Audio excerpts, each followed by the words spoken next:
Bapak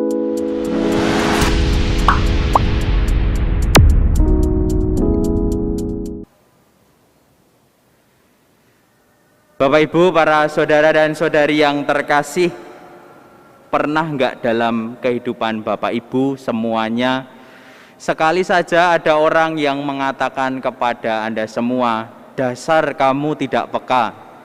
Misalkan di sini seorang istri kepada suami, dasar kamu suami tidak peka. Atau umat kepada romonya, dasar romo itu tidak peka. Contohnya laki-laki semua, karena laki-laki itu memang selalu salah, katanya begitu.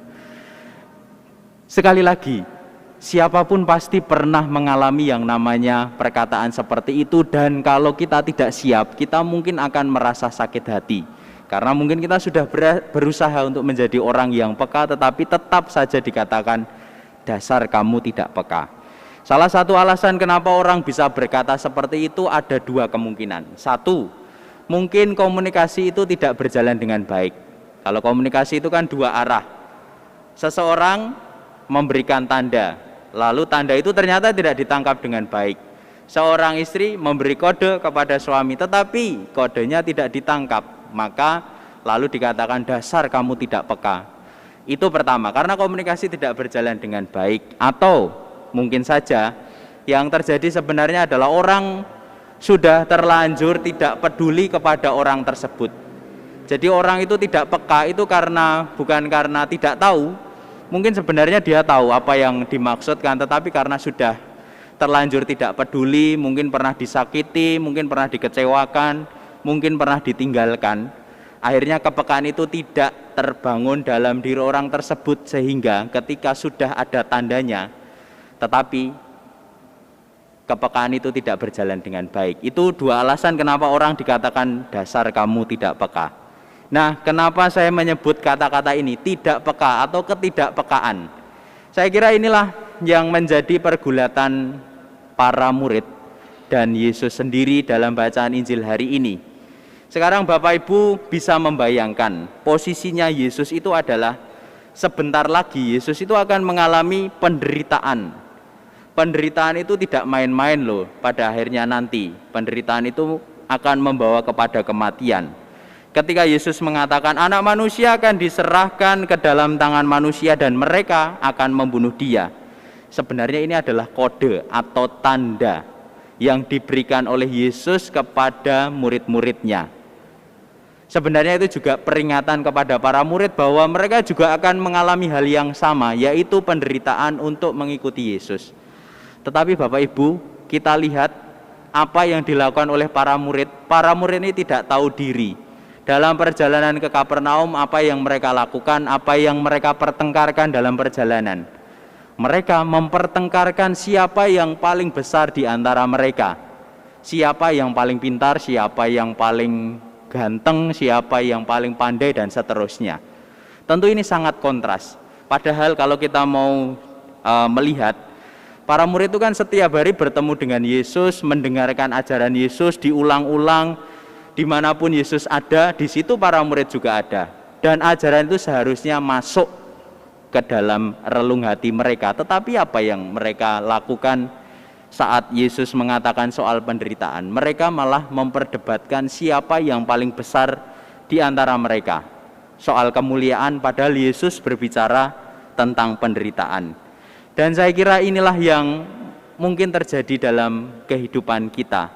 Ketika kita membayangkan menjadi murid-murid Kristus, yang kita bayangkan bisa jadi adalah sesuatu yang bernilai baik atau bagus atau membuat kita bersukacita dalam ukuran manusia. Pasangan yang sempurna, memiliki penghasilan yang tetap atau pekerjaan yang tetap, memiliki karir yang selalu menanjak, lalu hal-hal yang baik yang selalu ingin kita terima dalam kehidupan kita. Itu tentu tidak salah.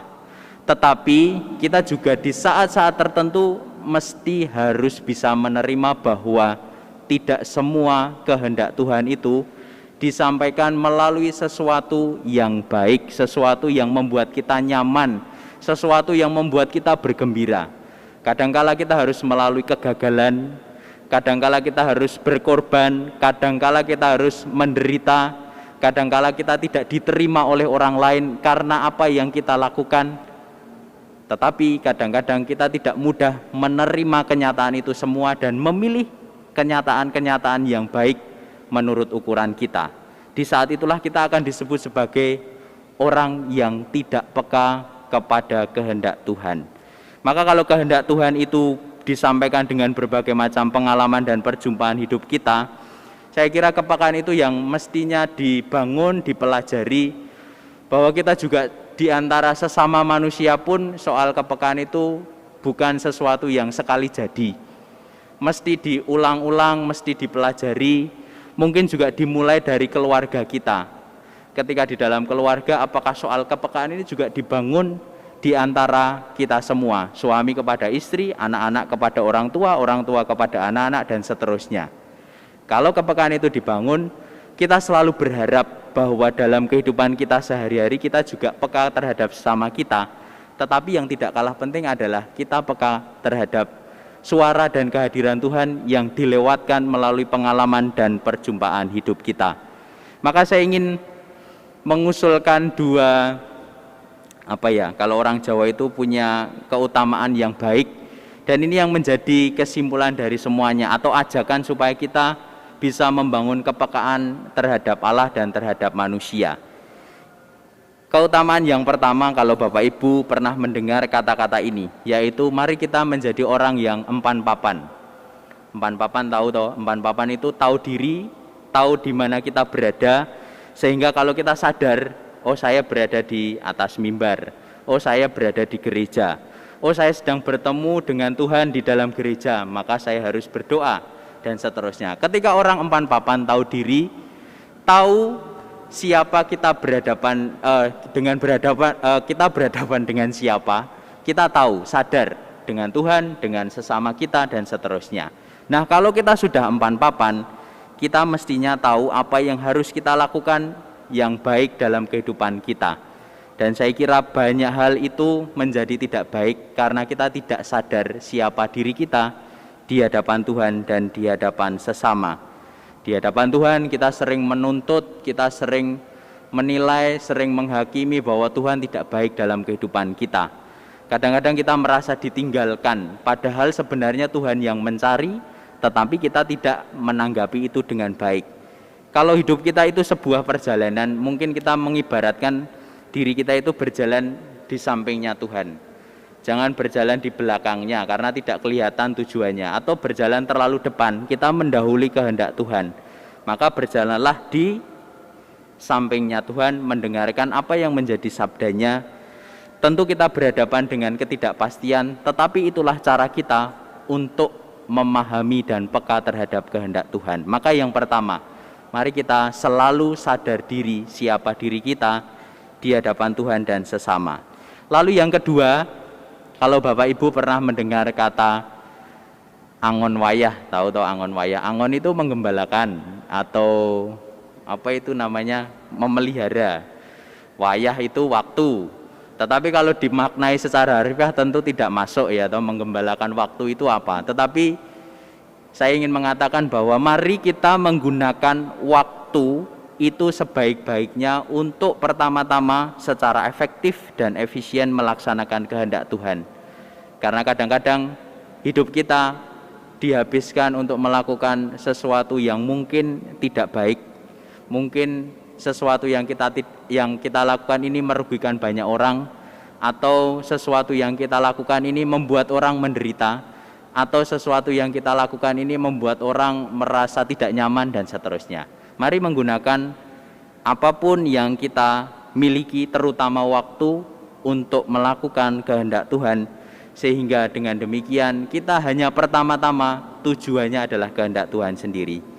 Maka Bapak Ibu, para saudara dan saudari yang terkasih, mari kita mohon rahmat kepada Tuhan, bahwa hidup kita disertai dengan banyak pilihan, keramaian, hiruk pikuk yang kadang-kadang membuat kita bingung, tetapi kita selalu berharap bahwa dalam keramaian itu, hiruk pikuk itu, kita senantiasa mampu membuat pilihan-pilihan yang baik, sehingga pilihan-pilihan yang baik itu membuat kita senantiasa peka terhadap suara Tuhan yang membawa semua orang kepada keselamatan.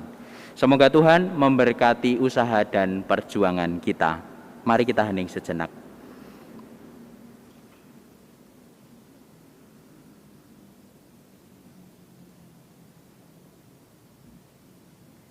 Dimuliakanlah nama Tuhan yang dulu hidup, kini dan sepanjang masa.